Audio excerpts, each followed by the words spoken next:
বা সর্বদা একসাথে স্কুলে যায়। Meena's father is a doctor.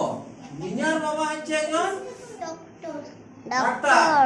He treats sick people in the village. আমাদের সে গ্রামের যারা আর কি অসুস্থ তাদের চিকিৎসা করে। হ্যাঁ, মিনার বাবা।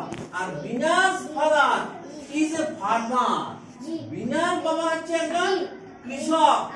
হি ওয়ার্কস ইন দ্য ফিল্ড। সে মাঠে কাজ করে। তাহলে এই প্যাসেজটা প্রথমে ভালো করে পড়তে হবে। তারপরে Meena and Bina are friend no enemy.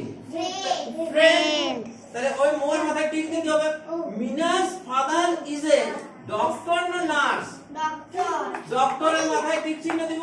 R Bina's father is a potter না ফার্মার? ফার্মার। তাহলে ফার্মারের মাথায় টিক চিহ্ন দিব। তাহলে এইরকম যদি ইংলিশে কিছু লেখা থাকে তার তলে যদি প্রশ্ন দেয় তাহলে এটা প্রথমে ভালো করে পড়বে, এখানে উত্তরটা পাবে। যেমন মিনা এন্ড বিনা আর ফ্রেন্ডস, প্রথমটার উত্তর এখানে পাই যাবে। Meena's father is a doctor, দ্বিতীয়টার উত্তর এই লাইনে পাই যাচ্ছ। আর Bina's father is a farmer, তৃতীয়টার উত্তর এই লাইনে পাই যাচ্ছ। তাহলে এই তিনটি তোমরা করে দেখাও।